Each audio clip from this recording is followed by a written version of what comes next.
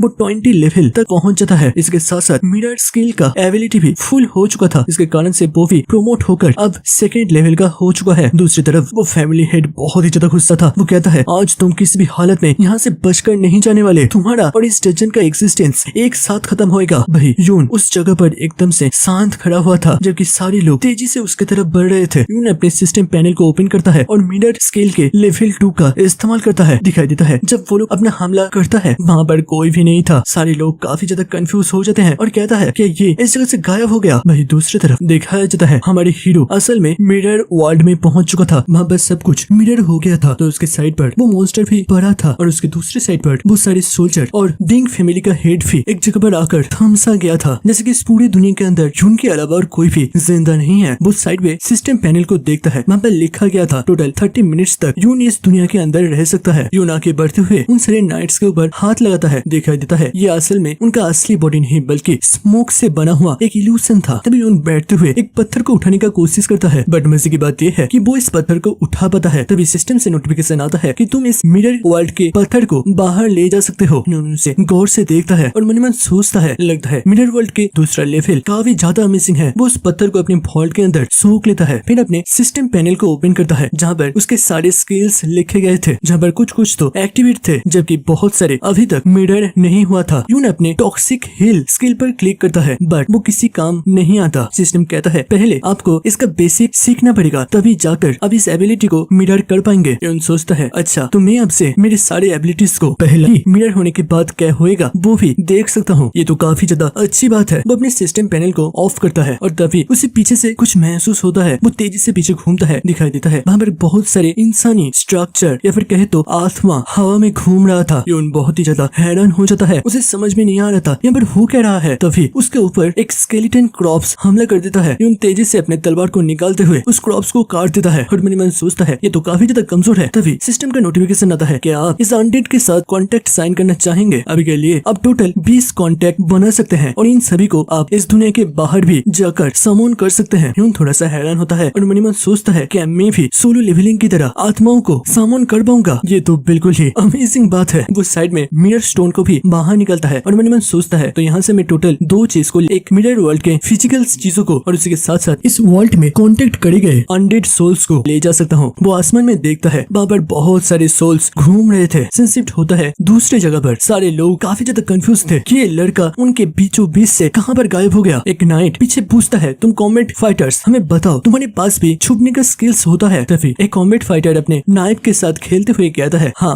होता है, बट इसका ड्यूरेशन बहुत ही ज्यादा कम होता है। अभी तो आधे घंटा होने वाला है बट फिर भी वो यहाँ पर नहीं आया, तो इसका मतलब है वो छुपने का स्किल नहीं है। फैमिली हेड आते हुए उसके सिर को पकड़ लेता है और फिर प्रेशर देते हुए कहता है मेरे को बताओ फिर एक चीज क्या है, वो यहाँ पर इतने सारे लोगों के बीच से कहाँ से भाग सकता है। देखो आज अगर तुम लोग उसे ढूंढ नहीं पाए तो इस डंजन का प्राइस तुम सभी लोगों के सैलरी से कटे जाएंगे। वही दिखाया जाता है यून मिरर वर्ल्ड से बाहर निकल आता है। सारे लोगों का नजर भी यून की तरफ आ जाता है। यून सिस्टम पैनल को देखता है और वहाँ पर बताया गया था तुम्हारा आधा घंटा कंप्लीट हुआ। तभी फैमिली हेड जोर से चीखते हुए कहता है पकड़ो इसे। यून अपने मिरर वर्ल्ड के पावर को रिलीज करता है और कहता है अगर तुम लोग भी एक बंदे के ऊपर टीम बनाकर हमला कर सकते हो तो मैं भी कर सकता हूँ। इसके साथ वो मिरर वर्ल्ड के सोल क्रॉप्स को बाहर रिलीज करता है और वो सारे अनडेड क्रॉप्स जोर से चीखते हुए उन सारे नाइट्स के ऊपर हमला करने के लिए आगे बढ़ता है। वो सारे नाइट्स उनके चेहरे देखकर ही काफी ज्यादा घबरा गए थे। तभी फैमिली हेड कहता है पैनिक करने की जरूरत नहीं है, ऐसे अनडेड मॉन्स्टर मैंने बहुत देखे हैं, आगे बढ़ो और इन सभी को कुचल दो। एक टैंक नाइट एक सोल को रोकने का कोशिश करता है और वो फील करता है वो सोल असल में काफी ज्यादा कमजोर है। वो चीखता है सर ये तो बस 20 लेवल का है। हेड हंसते हुए कहता है तो इंतजार किसका कर रहे हो, खत्म कर दो सभी को। सारे नाइट एक्साइटेड होकर आगे बढ़ता है और तभी वो लोग जब उन सोल्स के साथ फाइट कर ही रहे थे अचानक से वहाँ पर सब कुछ गायब हो जाता है। वो लोग काफी ज्यादा कंफ्यूज हो गए थे कि ये लड़का अब कहाँ गया। वही दिखाया जाता है यून डंजन से भाग आया था और मन ही मन सोच रहा था ये अनडेड बहुत ही ज्यादा कमजोर है, इनके साथ फाइट करने का कोई मतलब नहीं बनता, ये तो बस मेरे भागने का छलवा था। जब मेरे पास बहुत सारे स्ट्रॉन्ग अनडेड आ जाएंगे तब मिलेंगे हम लोग फिर से। वो याद करता है उसके पास टोटल 20 सोल कॉन्टेक्ट बनाने का पावर था। इसके साथ उसे पता चलता है कि मिरर वर्ल्ड के अंदर वो बस 200 मीटर तक इधर उधर जा सकता है, मतलब एक बहुत ही छोटा एरिया को वो एक्सप्लोर कर सकता है। मेरे को दोबारा से मिरर वर्ल्ड को देखने जाना पड़ेगा जिससे मैं इसके बारे में और भी ज्यादा गहराई से समझ सकूं। तो वो आते हुए देखता है एंचा को एक नाइट चेहरे से पकड़कर उठा लिया था। वो नाइट कहता है तुम छुपने में काफी ज्यादा उस्ताद हो बट मेरे सामने तुम कभी भी बच नहीं सकते, मैं बस सोच रहा हूँ तुम्हारे बदले में मेरे को क्या रिवॉर्ड मिलने वाला है। तभी उस नाइट के पीछे से यून हमला कर देता है। भाई एंचा काफी ज्यादा हैरान हो चुका था। यून बिना रुके उसके कॉलर को पकड़ता है और कहता है जल्दी से जल्दी हमें यहाँ से निकलना पड़ेगा, वो सभी लोग कुछ ही टाइम के अंदर यहाँ पर पहुंच जाएंगे। अब सीन शिफ्ट होता है दोबारा से गुफे के अंदर जहाँ बस सारे नाइट्स उन समन्स के साथ फाइट करते हुए काफी ज्यादा थक चुका था। वो लोग बहुत ही आसानी से समन्स को खत्म तो कर पा रहे थे बट वो लोग दोबारा से बार बार अपने आप को पूरी तरीके से रिवाइव कर लेते थे, जिसके कारण से ये बहुत ही ज्यादा ही परेशान भरा था। बट तभी दिखाया जाता है एक अजीब सा रेड कलर का रोशनी या फिर रे आगे बढ़ता है और उन समन्स को बस पल भर में खत्म कर देता है। दिखाई देता है वहाँ पर कोई तो एंट्री ले लिया था, ये असल में और कोई नहीं बल्कि डेंगी अर्थात डिंगसू के तीसरे अंकल आ चुके थे जो कि 52 लेवल का था। वो आते हुए कहता है ये सारे समन्स अपने आप को रिवाइव कर सकते हैं बट वो लोग तभी तक कर पाएंगे जब तक समोनर के पास मैजिक पावर रहेगा। तो इन लोगों को बार बार खत्म करते रहो, जब उसका मैजिक पावर खत्म हो जाएगा तब ये सारे समन्स भी खत्म हो जाएंगे। तो ये बस थोड़ी सी वक्त का बात है। शिफ्ट होता है दूसरी तरफ एक बुढ़ा इंसान कहता है तो मिस यून सा चले गए। दिखाई देता है ये असल में डिंग फैमिली का ओल्ड मास्टर था। और दोस्तों मैंने थोड़ा सा गलत कह दिया था, ये बुढ़ा इंसान असल में डिंगकुन नहीं बल्कि उसका बेटा है। मतलब इस बुढ़े इंसान का जो पिता है वो है डिंगकुन और डिंगकुन अभी भी जिंदा है। और उसके सामने उसके दूसरे बेटे सिर झुकाते हुए कहता है मेरे को माफ करिएगा पिताजी, हम लोग उसको आपके आने तक रोक नहीं पाए क्योंकि पता नहीं कहां से कुछ छचुंदर चोर आ गए थे और उन लोगों का इतना ज्यादा दुस्साहस है कि वो बस चीखते हुए हमारे घर के आसपास घूम ही नहीं रहे थे बल्कि हमारे घर के अंदर आकर चोरी भी कर भागा है। वो बुढ़ा इंसान काफी ज्यादा गुस्सा हो चुका था। तुम इतने सारे लोग होने के बावजूद उसे पकड़ तो नहीं पाए, बल्कि उसके चेहरे तक नहीं देख पाए। मैं तुम लोगों को क्या कहूँ। दूसरा बेटा दोबारा से माफी मांग ही रहा था, बट वो फिर अपने सिर को उठाते हुए कहता है, however, मिस यूनसा को हम लोग उस डंजन के अंदर ले जाने के लिए राजी कर लिया है, जिसके कारण से ग्रैंडपा के अर्थात डिन कुन के वो दिक्कत अभी के लिए तो सॉल्व हो जाएगा। भाई उसका डैड डिंगडन कहता है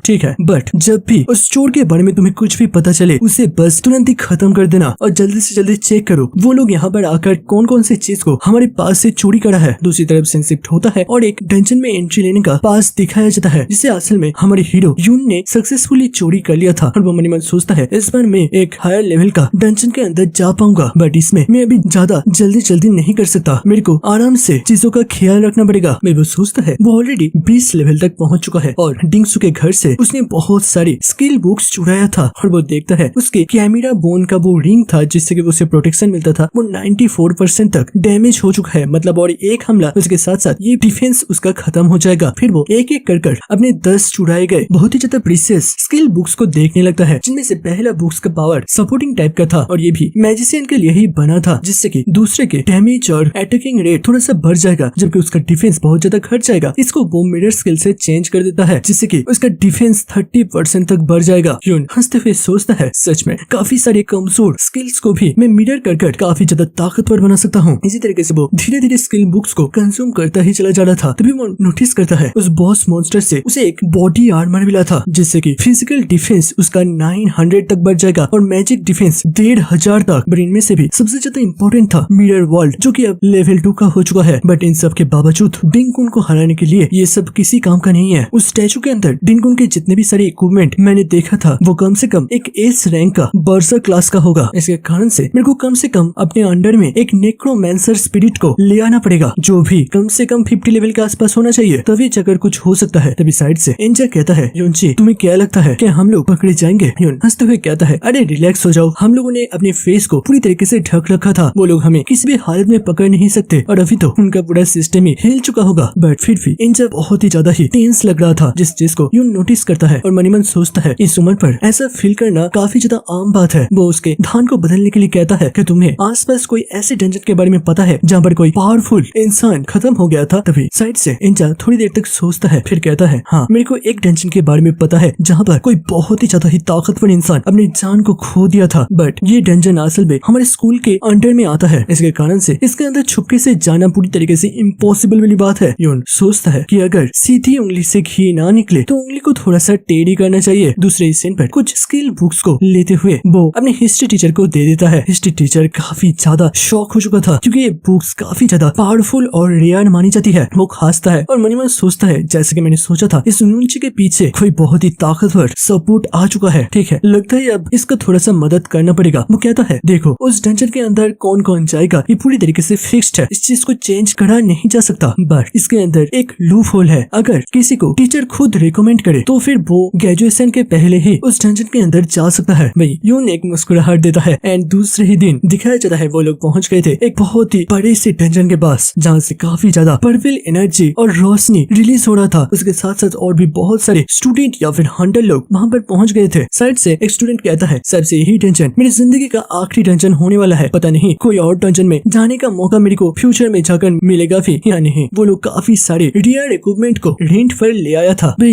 यून मन ही मन सोचता है इस डंजन से कुछ बुरा वाइब आ रहा है, लगता है इसके अंदर कुछ न कुछ गलत तो जरूर से है। तभी टीचर कहता है ये डंजन एक बहुत ही ज्यादा ही स्पेशल डंजन है जो कि हीरो लोगों ने हमारे स्कूल को गिफ्ट किया था, इसके कारण से तुम लोगों को शायद से इस डंजन के अंदर उनके कुछ ट्रेसेस भी मिल सकता है। भाई पीछे से एंजा काफी ज्यादा टेंस था। वो मन ही मन सोचता है ये असल में वैलेंटाइन डंजन है जहाँ पर उस हीरो ने मेरे ग्रैंड दादाजी एनको को खत्म कर दिया था। क्या मेरे को इस चीज को यूनची को बताना चाहिए? तभी टीचर आते हुए कहता है इस डंजन का लेवल काफी ज्यादा हाई है, इसके कारण से तुम सभी को बहुत ही केयरफुली मूव करना पड़ेगा और तुम लिटिल साई इन दोनों का ख्याल रखना। भाई बुलसाई वो गुस्सा होते हुए कहता है सर तो फिर मैं अपने आप को ट्रेन कैसे करूंगा? भाई टीचर उसे वहाँ से ले जाते हुए कहता है देखो देखो डंजन ओपन हो चुका है, जल्दी से जल्दी आगे बढ़ो। भाई सारे लोग वहाँ से धीरे धीरे डंजन की तरफ बढ़ने लगता है। भाई वो लड़का अभी भी काफी ज्यादा इरिटेट था। वो पीछे घूमते हुए कहता है हे तुम दोनों हम लोग को ज्यादा दिक्कत मत देना, बस हमारे पीछे रहना और हम लोग को फाइट करते हुए देखना। भाई यूनची कहाँ ये सुनने वाला था, वो एक सीरियस फेस करते हुए डंजन की तरफ बढ़ने लगता लगता है और वो मनी मन सोच रहा था इस डंजन के अंदर में 20 लेवल से 40 लेवल के अंदर अपने आप को प्रमोट करने का पूरा कोशिश करूंगा, बट मैं किसी भी हालत में अपने अंदर के इस फीलिंग्स को बंद नहीं कर पा रहा कि इस डंजन के अंदर कुछ ना कुछ तो बहुत ही ज्यादा खौफनाक है। मैं शिफ्ट होता है और वो लोग डंजन के अब दूसरी तरफ आ चुका था। उनके आसपास काफी सारे ब्लू कलर के क्रिस्टल लगे हुए थे। तभी उन्हीं लोगों में से कुछ कहता है, हे उसे देखो, इस डंजन के अंदर वो दोनों क्या कर रही है। दिखाया जाता है यहाँ पर असल में यूनसा और वो दूसरे लड़के यूनिन भी पहले से ही आ चुके थे। तभी वो लिटिल जाया कहता है, अब लगता है इन दोनों के साथ साथ इन दोनों लड़की का भी ख्याल रखना पड़ेगा। वैसे मेरे को इन दोनों लड़कियों के ख्याल रखने में कोई भी दिक्कत नहीं है। इस हिसाब से वो लोग खुश होकर वो कुछ मनी मन सोच रहा था। अचानक से साइड से एक नाइट दोस्त आते हुए कहता है, सपना देखना बंद करो, तुम्हें पता भी है उनके लेवल कितना है। वो लोग ऑलरेडी 30 लेवल तक पहुंच चुका है। तुम वहां जाकर पूछो कि वो लोग तुम्हारा ख्याल रख ले। नहीं, लिटिल जाया कहता है, अरे यार मेरे को पहले से ही पता है, मैं तो बस मजाक कर रहा था। तभी उसका नजर साइड में जाता है क्योंकि यूनसा और वो दूसरा लड़की उसी की तरफ बढ़ रहा था। तभी वो नोटिस करता है कि वो दोनों उसे कम्प्लीटली इग्नोर करते हुए आगे बढ़ जाती है और हमारी यूनची के सामने खड़ा हो जाता है। यूनची काफी ज्यादा कंफ्यूज था और मनी मन सोचता है ये लड़की को उस डिंग फैमिली के लोग भी काफी ज्यादा रिस्पेक्ट के साथ बात कर रहे थे, अभी मेरे सामने क्यों आई है। तभी लड़की अपने बाल सहलाते हुए कहता है, मैंने तुमको पिछले दिन उस म्यूजियम के अंदर देखा था और तुम्हारा स्किल्स और तुम्हारा वॉइस काफी ज्यादा यूनिक है। यूनची को कुछ भी समझ में नहीं आ रहा था। वो मनी मन सोचता है क्या ये मेरे किसी तरीके से टीज कर रहा है। तभी लड़की पास आते हुए कहता है, तो इसके कारण से शीशे तोड़ने की आवाज के बीच तुम्हारी आवाज को पहचानना कोई ज्यादा मुश्किल वाली बात नहीं है। यून पूरी तरीके से शॉक हो जाता है। वो समझ जाता है कि पिछले दिन वो जब शीशे तोड़कर बाहर निकल रहा था और वो कहा था कि मेरे पास सारी चीज है, अगर दम है तो पकड़ो। बस इसी लाइन को सुनते हुए इस लड़की ने यून को आइडेंटिफाई कर लिया है। फिर अचानक से वो लड़की अपने ड्रेसअप को चेंज कर लेती है और एक व्हाइट विच टाइप का ड्रेसअप कर लेती है और पीछे घूमते हुए कहती है, चलो मिलते हैं कभी और हम पहले आगे जाएंगे। भाई पीछे से वो दूसरा लड़की भी एक कॉम्बैट फाइटर थी और वो अपने नाइफ को बाहर निकाल लेती है। भाई यून एक काफी ज्यादा डेविलिश लुक दे रहा था। वो मनी मन सोचता है इस लड़की ने मेरे को पहचान लिया है बट पब्लिकली मेरे को एक्सपोज नहीं किया। वो चाहती क्या है कि कोई और नहीं था क्योंकि वहाँ पर डिंग सू भी था और उसने भी शायद से मेरी आवाज को सुना है। तो फिर क्या है, डिंग सू ने भी मेरे को पहचान लिया है, पता नहीं, बट मेरे को जल्द से जल्द अपने लेवल को बढ़ाने का जरूरत है, तभी जाकर कुछ हो सकता है। वैसे दोनों लड़की अभी के लिए मेरे लिए फ्रेंडली है तो शायद से मेरे को भी थोड़ा सा मदद करना चाहिए। वो कहता है, हे तुम दोनों थोड़ा केयरफुली आगे बढ़ना क्योंकि इस डंजन के अंदर कुछ न कुछ तो बहुत ही ज्यादा खौफनाक चीज का ऑर्डर मेरे को महसूस हो रहा है। तभी लड़की पीछे घूमते हुए कहता है, हाँ अगर इस चीज के बारे में सोचा जाए तो ये चीज मेरे को भी फील हो रहा है बट मेरे लेवल के साथ मैं इस चीज को आराम से डील कर सकती हूँ, तो तुम्हारी वार्निंग के लिए बहुत बहुत ज्यादा धन्यवाद। और वो वहाँ से निकल जाती है जबकि पीछे सारे सीनियर स्टूडेंट भी ये देखकर काफी ज्यादा हैरान हो चुका था। एक लड़की कहती है कि ये लड़का यूनसा को जानता है बट यूनसा तो सभी के लिए बहुत ही ज्यादा कोल्ड रहती है, इसके साथ इतने आराम से बात कैसे कर सकता है। सारे लोग यून को घेर लेता है, उससे पूछता है कि तुम सच में उसको जानते हो, तुम्हारे साथ उसका क्या रिलेशन है और भी बहुत सारी चीजें। वही यून उनसे निकलते हुए कहता है हमें आगे बढ़ना चाहिए और यही बोलते हुए वो आगे बढ़ जाता है जबकि सारे लोग बस चीखते रह जाते हैं कि तुम्हारा लेवल काफी ज्यादा कम है। इस डंजन के अंदर सबसे ज्यादा कमजोर मॉन्स्टर भी 20 लेवल का है, अगर तुम ऐसे ही चले जाओगे तो तुम सबसे मर भी सकते हो। तभी उनके सामने जाया आगे बढ़ता है और कहता है तुम सभी को ज्यादा चिंता करने का कोई जरूरत नहीं है, उनको आगे बढ़ने दो। वैसे भी यूनसा का जो दोस्त है वो कभी कमजोर तो कतई नहीं हो सकता। तभी वो सीनियर स्टूडेंट लड़की कहती है बट हिस्ट्री टीचर ली ने तो कहा था कि इनका लेवल कम है और हम सभी को उनका ख्याल रखना पड़ेगा। भाई जाया कहता है भूलो मत हमारे यहाँ पर आने का असली का मकसद क्या है, जितने कम लोगों को इसके बारे में पता होगा उतना ज्यादा अच्छी बात है। और वैसे भी अगर कोई भी दिक्कत वाली बात हुआ तो फिर डिस्ट्रेस सिग्नल हम एक दूसरे के साथ शेयर कर सकते हैं, तो हम लोग मदद करने के लिए उनके पास जल्दी जल्दी पहुँच जाएंगे। वे सारे लोग जब संत हो जाते हैं। जाया आगे बढ़ते हुए मन मन सोच रहा था कैसे कैसे ये छोटे मोटे बच्चे यूनसा को जान सकता है, ये लड़का बहुत ही ज्यादा ओवर कॉन्फिडेंट है, इन लोगों तो मर जाना चाहिए। भाई शिफ्ट होता है दोबारा से डंजन के एंट्रेंस पर, वहाँ पर डिंगसू पहुँच गया था। मैं एक टीचर कहता है डिंगसू तुम यहाँ पर क्या कर रहे हो। मैं डिंगसू एक बहुत ही सीरियस फेस करते हुए कहता है यहाँ पर अभी अभी एक टीम गया है ना। टीचर कहता है हाँ एक नहीं बहुत सारे गए हैं बट तुम्हें उससे क्या दिक्कत है। सू कहता है कि उस टीम के अंदर यूनची और इंजक वो भी था। शिफ्ट होता है कुछ टाइम पहले जब उसका डैड एक सीरियस टोन करते हुए कहता है देखो तुम बस अपने गुस्से के कारण से ऐसे ही किसी को बदनाम नहीं कर सकते, तुम उस म्यूजियम के अंदर पीटे गए थे क्योंकि तुम कमजोर थे और मेरे को इन सारे छोटे मोटे चीज पर मत खींचो। बट जू चीखते हुए कहता है मैंने सच में उसका वॉइस सुना था, वो बिल्कुल यूनची का था, मेरे ऊपर विश्वास करिए। तभी उनका बड़ा अंकल कहता है जू हमारे घर के अंदर जो भी चोर आया था वो कोई मामूली इंसान नहीं था, मेरे इतने सारे गार्ड्स को चकमा देते हुए भाग गया और वो तुम कह रहे हो तुम्हारा एक क्लासमेट है, ये पॉसिबल ही नहीं है। तभी तीसरा अंकल कहता है देखो तुम्हारा दोस्त अगर हमारी यदि एक गार्ड को भी हरा पाए तो फिर मैं तुम्हारी बात के ऊपर विश्वास कर लूंगा। वही फिर उसका दादाजी कहता है अभी के टाइम हम सभी लोग थोड़ा सा इंपॉर्टेंट बात करने वाले हैं, तो प्लीज अब तुम बाहर जाओ, हमें डिस्टर्ब मत करो। वही सीन दोबारा से प्रेजेंट पर शिफ्ट होता है, जहाँ पर जू टीचर के कॉलर को पकड़ते हुए कहता है इस डंजन के अंदर अगर वो दोनों भी गया है तो मैं भी अंदर जाऊंगा। सीन शिफ्ट होता है और दिखाया जाता है डंजन के अंदर कुछ मॉन्स्टर को यूंजी काटते हुए आगे बढ़ा था। तभी अचानक से उसके सामने एक क्रिस्टल डेमन आ जाता है जो कि माना डे को चार्ज करता है। यूं जल्दी से उसके सारे हमलों को रिट्रैक्शन एबिलिटी के द्वारा डॉज करता है। तभी वो चीखते हुए कहता है इंचा जल्दी से जल्दी मेरे को कवर दो। दिखाई देता है इंचा एक स्पेल को कास्ट करता है जिसके कारण से यून के सामने काफी सारे उड़ते हुए सेल्ट आ गए थे और बताया जाता है ये सेल्ट नॉर्मली 500 डैमेज को एब्सॉर्ब कर लेगा। और तभी पीछे से इंचा अपना दूसरा स्किल एक्टिव करता है मोटिवेशन साउट, जिसके कारण से यून के अटैकिंग पावर और स्पीड 5% के हिसाब से बढ़ जाता है। यून तेजी से सामने वाले मॉन्स्टर के बॉडी के ऊपर जंप करते हुए उसके पीछे पहुंच जाता है और फिर पूरे मॉन्स्टर को बीच से काटते हुए नीचे लैंड करता है और इसके साथ एक 30 लेवल के मॉन्स्टर को भी वो एलिमिनेट कर देता है। तभी हमारे हीरो का लेवल अप हो जाता है और वो 21 लेवल पर पहुंच जाता है। वही दूसरी तरफ इंचा भी लेवल अप कर गया था, वो अब एक 11 लेवल का सील्ड बियरर है। और यून हमें कहता है ये दोनों स्किल असल में उसे डिंग फैमिली के घर के स्किल बुक से मिला है, बट उसे अभी भी एक और स्किल एक्टिव करना है जो कि वो 15 लेवल पर होने के बाद ही कर पाएगा। फिर वो लोग धीरे धीरे आगे बढ़ते हैं और एक अजीब से जगह पर आकर पहुंचता है जहाँ पर हर तरफ बहुत सारे क्रिस्टल बिछे हुए थे। भाई यून सोचता है टीचर ने बोला था कि इस डंजन के अंदर कुछ रेयर किस्म के बीस्ट होते हैं जिनको खत्म करने से ग्रेविटेशनल पूल नाम के एक स्किल बुक ड्रॉप होता है जो कि काफी ज्यादा पावरफुल मानी जाती है। भाई अभी के टाइम हमारे हीरो के सारे एबिलिटीज को दिखाया जाता है, वो कौन कौन से एबिलिटी का इस्तेमाल कर सकता है और कौन कौन से नहीं। भाई सोचता है पता नहीं इस डंजन के अंदर वो कौन सी जगह पर सारे एडवेंचर्स लोग मारे गए थे, अगर वहाँ पर उन लोगों का सोल्स मिल गया तो फिर मैं उनको भी अपने सामान ले लूंगा जो कि फ्यूचर में जाकर मेरा काफी ज्यादा काम आएगा। तभी वो अचानक से सामने कुछ देखते हुए बहुत ही ज्यादा ही शॉक हो जाता है। दिखाई देता है पहाड़ी के नीचे एक अजीब तरीके का घोस्ट मॉन्स्टर था जिसकी पूरे बॉडी पर्पल एनर्जी से ग्लो कर रहा था। यून मनी मन सोचता है इतने सारे क्रिस्टल पिलर मॉन्स्टर यहाँ पर क्या कर रहा है, ये तो इलाइट लेवल के बीस्ट है। नॉर्मली ये मॉन्स्टर अपने घर से ज्यादा दूर तक नहीं जाते, बट लगता है ये सारे मॉन्स्टर वांडरर टाइप का है। वांडरर मतलब जो हर जगह घूमता रहता है और हमें इस टाइप के बारे में एक्सप्लेन करा जाता है कि ये सारे मॉन्स्टर नॉर्मली इधर उधर घूमते रहते हैं और डंजन के अंदर भी काफी ज्यादा रेयर मानी जाती है। ये कहाँ पर स्पॉन होगा इसका लोकेशन ढूंढ पाना बहुत ही ज्यादा मुश्किल है और नॉर्मल लेवल के मॉन्स्टर से ये मॉन्स्टर काफी ज्यादा ताकतवर होते हैं। जैसे कि मतलब एक 30 लेवल का नॉर्मल मॉन्स्टर 30 लेवल का वांडरर मॉन्स्टर के अंदर काफी ज्यादा ताकत होता है। हीरो हमला करने के लिए आगे बढ़ जाता है और वो कहता है पिछले टाइम जब इन वांडरर गॉब्लिन मॉन्स्टर डंजन के अंदर से बाहर आते हुए किंगडम के ऊपर हमला कर दिया था और हर तरफ डिस्ट्रक्शन मचा दिया था जिससे कि काफी सारे डिजास्टर हुए, बट इनके बदले में इनको एलिमिनेट करने का एक्सपीरियंस पॉइंट और लूट काफी ज्यादा अच्छा मिलता है और इसी के कारण से ये सभी मॉन्स्टर मेरा शिकार बनेगा। ये बोलते हुए वो मॉन्स्टर के ऊपर हमला कर देता है। तभी वो पहला हमला करने के बाद पीछे घूमते हुए देखता है वो मॉन्स्टर अपने आप हील कर पा रहा था, वो भी बहुत ही तेजी से, जो देखते हुए वो पूरी तरीके से शॉक हो जाता है। और दूसरे ही पल वहाँ पर कुछ मॉन्स्टर अपने माना रे को चार्ज करता है। उनके सामने इंचा के बहुत सारे उड़ते हुए सेल्ट आ चुके थे, बट उनके बावजूद कुछ हमला उनको लगता है वो काफी ज्यादा जख्मी हो जाता है। फिर वो अपने सिस्टम को देखते हुए समझ पाता है वो अब काफी ज्यादा कमजोर पड़ा है और वो मनी मन कहता है नहीं, मैं अभी इनके साथ फाइट करने का लायक नहीं हूँ, मेरे को जल्द से जल्द यहाँ से निकलना पड़ेगा। और इसी के साथ वो अपने सारे सामान को छोड़ देता है उन डंजन मॉन्स्टर के साथ फाइट करने के लिए। यून पीछे से भागने लगता है और मनी मन सोचता है तुम लोग बस रुक जाओ, मैं अपने आप को थोड़ा सा और ताकतवर बनाकर वापस से लौटूंगा। वो इंचा के पास आते हुए मनी मन सोचता है मेरे को पहले इंचा को और भी ज्यादा ताकतवर बनाना पड़ेगा जिससे कि वो मेरे को बहुत ही अच्छी तरीके से प्रोटेक्ट कर पाए। वो कहता है इंचा जल्दी से जल्दी चलो, हम लोग किसी और मॉन्स्टर को पहले शिकार करेंगे, हमारा लेवल बढ़ाना काफी ज्यादा जरूरी है। उस टाइम के बाद 20 लेवल के कुछ मॉन्स्टर के सामने यून इंचा को छोड़ देता है। तभी जब वो मॉन्स्टर हमला करता है इंचा अपने सेल्ट के द्वारा उसे रोकने का कोशिश करता है और दिखाई देता है वो सेल्ट अब काफी ज्यादा ताकतवर बन चुका था जिससे कि 20 लेवल के मॉन्स्टर के हमले के बावजूद वो बस 6% डैमेज होता है। और हमें बताया जाता है बाकी सारे क्लासेस के लोग सील्ड बियर्ड के पीछे छुपते हुए मॉन्स्टर के ऊपर हमला करता है और इसको ही सबसे ज्यादा इफेक्टिव मानी जाती है। मैंने पिछले टाइम की बात ही इंचा के सारे पॉइंट्स को सील्ड के अंदर लगाने के लिए कहा, जिसके कारण से अभी के टाइम उसका सील्ड काफी ज्यादा ताकतवर बन चुका है जिससे कि वो एक 20 लेवल के मॉन्स्टर के हमले को भी सह पा रहा है। वो मॉन्स्टर इंचा के ऊपर बहुत सारे हमले करते हैं और इंचा उन सारे हमलों को सहने का कोशिश करता है। तभी पीछे से यून कहता है अपनी पावर को सील्ड के अंदर डालते हुए उसके हमले को साइड से रोकने का कोशिश करो। भाई यून वैसे ही करता है और वो देख पाता है अब पहले डैमेज हो रहा था 6 कर और अब 4 कर डैमेज हो रहा है, जो देखते देखते हुए वो काफी ज्यादा खुश हो जाता है। बट फिर दूसरा हमला सीधा एंजल से टकराता है और एंजल का हालत काफी ज्यादा खराब होने लगा था। तभी यून आगे आते हुए उस मॉन्स्टर के साथ फाइट करने लगता है और उसके साथ साथ एंजल को समझाने लगता है कि जब भी तुम किसी के ऊपर हमला करो तो फिर उसके दूसरे हमले को सहने के लिए भी तैयार तुम्हें रहना चाहिए। तुम इस तरीके से अपने शील्ड को बहका नहीं सकते जिससे कि तुम उसके दूसरे हमले को रोक ना सको और अपनी बॉडी को रिलैक्स रखो जब तक ना मॉन्स्टर तुम्हारे ऊपर हमला करे। और फिर वो एंजल की पीठ पर मारते हुए कहता है चलो फिर तुम कर सकते हो, आगे बढ़ो, मैं तुम्हारे पीछे हूँ। और ऐसे ही वो दोनों एक दूसरे की मदद करते हुए एक दूसरे को ट्रेन करते हुए उन मॉन्स्टर के साथ फाइट करने लगता है और उन दोनों के कोलाबोरेशन से कुछ ही टाइम के अंदर वहाँ पर सारे मॉन्स्टर को वो लोग खत्म कर दिए थे। दिखाई देता है यून का दोबारा से लेवल अप होता है और अब वो 22 लेवल का हो चुका है। एंजल खुश होकर कहता है देखो मैं 15 लेवल पर पहुंच चुका हूँ, अब मैं फाइनली इस बुक का इस्तेमाल कर पाऊंगा। इसके साथ वो सील्ड आर्मर स्किल को क्लेम कर लेता है। इसके द्वारा वो अपने सील्ड के ऊपर एक प्रोटेक्शन का सील्ड चढ़ा सकता है जिससे कि वो और भी ज्यादा डैमेज सहने का काबिल बन सके। दिखाया जाता है उन उड़ने वाले येलो कलर के सील्ड के ऊपर अब एक ग्रीन कलर का लेयर चढ़ चुका था और उसके साथ साथ उनके अब सामोन्स के ऊपर भी सील्ड आने लगे थे। और फिर कहता है चलो फिर अब हम लोग तैयार हो चुके हैं। शिफ्ट होता है और उसी वंडरर क्रिस्टल मॉन्स्टर के पास कुछ और लोग भी पहुंच गए थे और वो लोग कहते हैं यहाँ पर इतने सारे क्रिस्टल मॉन्स्टर क्या कर रहा है, वो भी इलाइट लेवल का। दिखाई देता है ये सब के सब 33 लेवल के ऊपर के बंदे थे। तभी एक आदमी कहता है ये स्टूडेंट के लिए बहुत ही ज्यादा डेंजरस है, इस सारे के सारे मॉन्स्टर 30 लेवल के ऊपर है, हमें इनको पहले खत्म कर देना चाहिए। तभी वो लोग देखते हैं आसमान में एक फायर बॉल उड़ता है जो देखते हुए सारे लोग शॉक हो जाते हैं और कहता है ये तो डिस्ट्रेस सिग्नल है, लगता है कोई स्टूडेंट डेंजर में है, हमें जल्द से जल्द उसे बचाने के लिए जाना पड़ेगा। तभी व्हाइट हेयर वाला टीचर कहता है बट हम इस जगह को ओपनली छोड़ नहीं सकते, अगर कोई भी स्टूडेंट बिना जान के यहाँ पर आ गया तो एक बहुत बड़ा हादसा हो सकता है। तभी साइड में और एक ब्लैक हेयर वाला टीचर कहता है ठीक है मैं यहाँ पर रुक जाता हूँ, जब भी कोई स्टूडेंट आएगा मैं उसे सतर्क कर दूंगा। तभी वो येलो हेयर वाला अपनी एनर्जी को रिलीज करते हुए कहता है तो फिर ठीक है बाय, तुम यहीं पर रुक जाओ, हम लोग कुछ ही टाइम के अंदर यहाँ पर वापस से आ जाएंगे। तभी पीछे से यून और एंजा पहुंच जाता है और कहता है देखिए वो स्टूडेंट लोग अगर बहुत ही ज्यादा खतरे में है और उन लोगों को अगर ऐसे ही कुछ क्रिस्टल वंडर टाइप के मॉन्स्टर घेर रखे हैं तो फिर आप दोनों टीचर मिलकर भी उसे संभाल नहीं पाएंगे, अब तीनों को ही एक साथ जाना चाहिए, इससे अब लोगों को ज्यादा मदद मिलेगा। और हम लोग यहाँ पर रुकते हैं, जो भी यहाँ पर आएगा हम लोग उनको सतर्क कर देंगे, आप लोग ज्यादा चिंता मत करिए। और वैसे भी ये बड़े बड़े मॉन्स्टर काफी ज्यादा स्लो है। भाई वहाँ पर तीनों लोग रेडी होते हुए कहता है ठीक है बच्चे हम लोग तुम्हारे ऊपर भरोसा करते हैं, तुम लोग बस इन सारे मॉन्स्टर से दूर रहना, ये काफी ज्यादा डेंजरस साबित हो सकते हैं। फिर तीनों वहाँ से निकल पड़ते हैं। भाई हीरो एक डेविल स्माइल देता है और मन ही मन कहता है हम लोग इन मॉन्स्टर के सामने कभी नहीं जाएंगे, बट अगर वो मॉन्स्टर मेरे सामने आ जाए तो फिर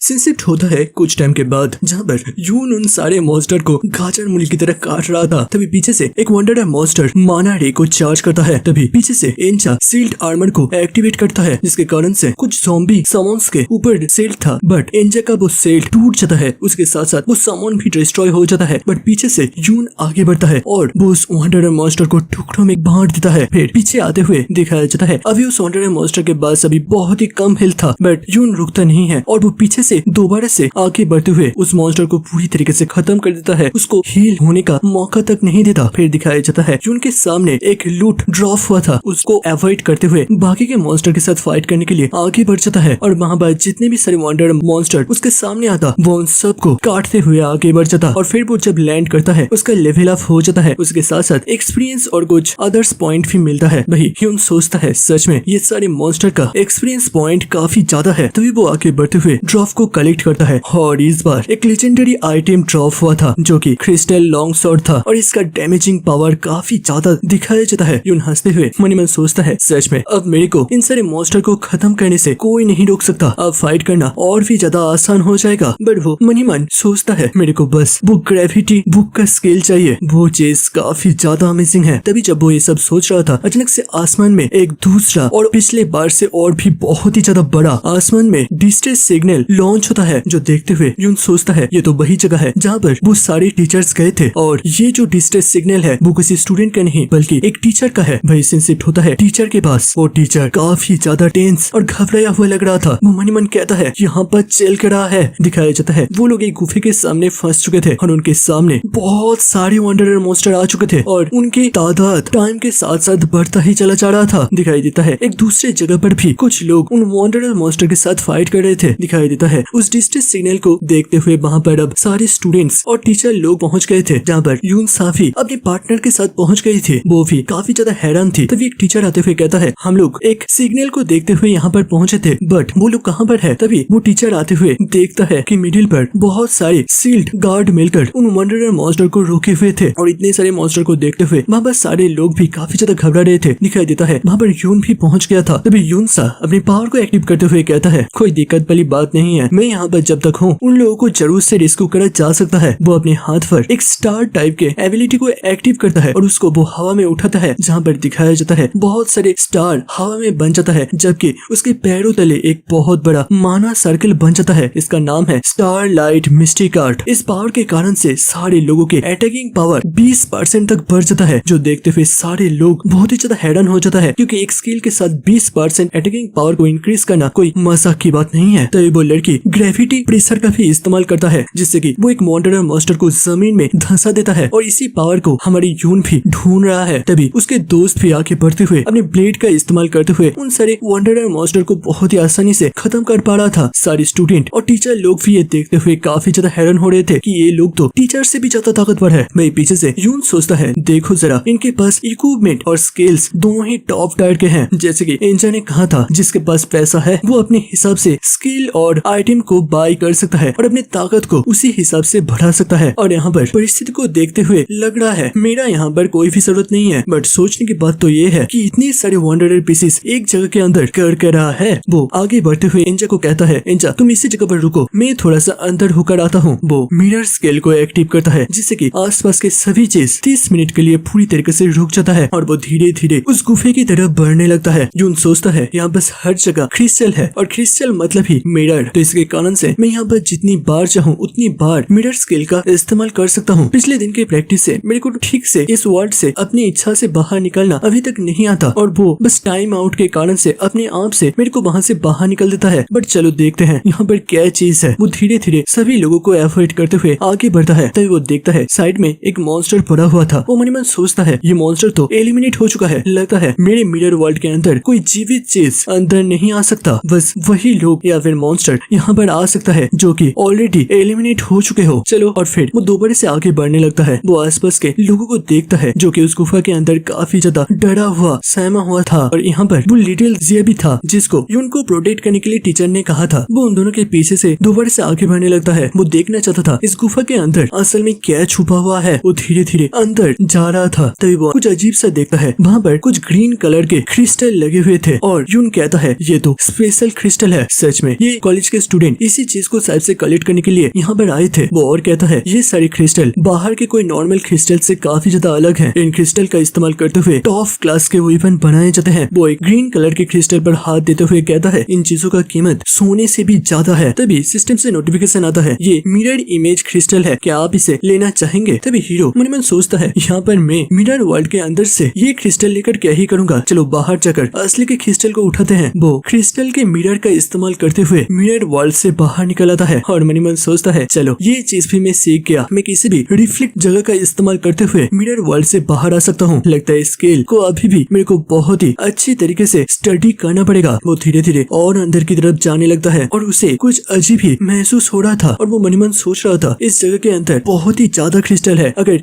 इन सब को कोई लूट कर बाहर लेकर जाए तो फिर वो एक बिलियनियर तो जरूर से बन जाएगा। लगता है इसी चीज से अट्रैक्ट होकर वो सारे वंडरर स्पीसीज यहाँ पर इकट्ठे हो रहे हैं। तभी बाहर का सीन दिखाया जाता है। यूनसा अपने ग्रेविटी प्रेशर का इस्तेमाल करते हुए कुछ और क्रिस्टल मॉन्स्टर को जमीन में धंसा देता है और उसी टाइम उसके पार्टनर आगे बढ़ते हुए बाकी का काम समाप्त कर देता है। फिर यूनसा अपने स्टार रेन आर्ट का इस्तेमाल करते हुए आसमान में एक माना सर्किल को ओपन करता है और वहाँ से बहुत सारे बीम आकर नीचे गिरने लगता है, जो देखते हुए सारे कॉलेज के स्टूडेंट हैरान होते हुए कहता है इन सभी का स्किल तो सबके सब एपिक क्वालिटी के है। उसी टाइम के अंदर गुफा का दरवाजा टूटता है और एक स्टूडेंट हंसते हुए कहता है लगता है हम लोग मरेंगे नहीं, हम लोग बच गए। यूनियन आते हुए कहता है अपने गार्ड को डाउन मत करना और जल्दी से जल्दी हम लोग को यहाँ से बाहर निकलना पड़ेगा, तो तैयार हो जाओ। भाई पीछे से यूनसा आते हुए कहता है हम लोग आने के टाइम ज्यादातर मॉन्स्टर को खत्म कर दिया है, तो बाहर जाना थोड़ा सा इजी होगा। बट तभी उसका नजर उन स्टूडेंट की तरफ पड़ता है। वो सारे स्टूडेंट पूरी तरीके से सदमे में चला गया था, क्योंकि दिखाई देता है वो जगह अब वंडरर मॉन्स्टर से पूरी तरीके से भर चुका था। वहाँ पर हजारों के तादाद में वंडरर क्रिस्टल मॉन्स्टर आ चुके थे। वो लोग हैरान होते हुए कहता है यहाँ पर चल कर रहा है कि पूरे डंजन के मॉन्स्टर इसी जगह पर इकट्ठा आ गए। वही दूसरी तरफ हमारे हीरो दोबारा से मिरर वर्ल्ड का इस्तेमाल करते हुए वो सामने कुछ पत्थर को तोड़ते हुए धीरे धीरे और भी गहराइयों में जाने लगता है और मन ही मन सोचता है ये गुफा कितना ज्यादा गहरा है। और तभी वो सामने कुछ देखते हुए पूरी तरीके से शॉक हो चुका था। वो देख पाता है सामने एक बहुत बड़ा क्रिस्टल ऑर्ग बॉल था। जून हैरान होते हुए ऊपर की तरफ देख रहा था और वो कहता है क्या ये इस डंजन का सीक्रेट ट्रेजर है। फिर हमें बताया जाता है बहुत सारे डंजन के अंदर कुछ स्पेशल सीक्रेट ट्रेजर होता है। ये स्पेशल प्रोडक्ट डंजन के अंदर बहुत टाइम से धीरे धीरे कॉन्टेंस होकर क्रिस्टलाइज होकर बनता है, जैसे कि केला से हीरा बनता है और इसमें बहुतों साल लग जाते हैं। और इसके कारण से एक किसी की जिंदगी में एक बार भी देखना बहुत ही ज्यादा खुशमती का चीज मानी जाती है। और हीरो कहता है और इस तरीके के स्पेशल ट्रेजर के अंदर कुछ स्पेशल इफेक्ट भी होता है। हमारे हीरो असल में मिरर वर्ल्ड के अंदर था और वो उसी के अंदर से उस क्रिस्टल और को देख रहा था, जिसके कारण से इसका नेम चेंज होकर मिरर इमेज क्रिस्टल कोड हो जाता है, जिसके पावर से किसी का स्टेमिना, माना रिकवरी स्पीड और उसी के साथ साथ लाइट और इलेक्ट्रिक टाइप अटैक से डिफेंस करने की ताकत 20% तक बढ़ जाएगा। मेरे हीरो सोचता है ये कितना ही ज्यादा अमेजिंग है, मेरे सारे नॉर्मल एट्रीब्यूट्स को तो बढ़ाता ही है, उसके साथ साथ डिफेंस का भी काम करता है। इस चीज के साथ मैं अब ज्यादा देर तक फाइट कर पाऊंगा। और मजे की बात यह है कि नॉर्मली लाइट और इलेक्ट्रिसिटी से डिफेंस करना बहुत ही हाई लेवल के सील्ड बियरर भी नहीं कर पाते। पर सबसे ज्यादा स्ट्रेंज चीज है अगर यही और सारे वंडरस स्पीसीज के मॉन्स्टर को यहाँ पर अट्रैक्ट कर रहा है तो इसका मतलब है डंजन बॉस भी इसी के आसपास ऑलरेडी आ चुका है। चलो मैं जल्दी से जल्दी इस ट्रेजर को यूज कर लेता हूँ, फिर मैं जल्द से जल्द यहाँ से बाहर निकल जाऊंगा। दिखाई देता है सिस्टम से नोटिफिकेशन आ गया था। क्या आप इसे यूज करना चाहेंगे या फिर अभी के लिए इसे वॉल्ट के अंदर रखना चाहेंगे? भाई हीरो क्या चूज करता है अभी हमें बताया नहीं जाता। दूसरी तरफ शिफ्ट होता है बाहर के फाइट की तरफ। सारे लोग पूरी तरीके से शॉक हो चुके थे। तभी दिखाई देता है यूनसा और उसके दोस्त भी एकदम से सदमे में चले गए थे। दिखाई देता है उनके सामने का वो पूरा पहाड़ धीरे धीरे टूटने लगा था और फिर उस पूरे पहाड़ को तोड़ते हुए एक बहुत ही विशाल सा एक क्रिस्टल गोलेम मॉन्स्टर बाहर निकलता है, जिसका साइज के सामने वो सारे लोग नाखून से भी ज्यादा छोटे थे। और सभी लोगों के बीच से बस एक ही आवाज निकलता है ये तो वंडरस स्पीसीज के लॉर्ड है और यही है इस डंजन का हिडन बॉस। अब दोस्तों क्या हमारे हीरो सारे लोगों के साथ इस जगह से बाहर निकल पाएगा या फिर वो इन सारे मॉन्स्टर के साथ फाइट करेगा? नेक्स्ट पार्ट काफी ज्यादा इंटरेस्टिंग होने वाला है। अगर आज का वीडियो अच्छा लगा तो जरूर से लाइक कर देना। चैनल में नए आए हो या फिर ये सीरीज अच्छा लगा है तो जरूर से सब्सक्राइब बटन को दबा देना। मिलते हैं नेक्स्ट वीडियो के अंदर, तब तक के लिए देखते रहिए, सुनते रहिए और सुनाते रहिए Baazi 2.0। Stay happy, stay safe, peace out and good bye.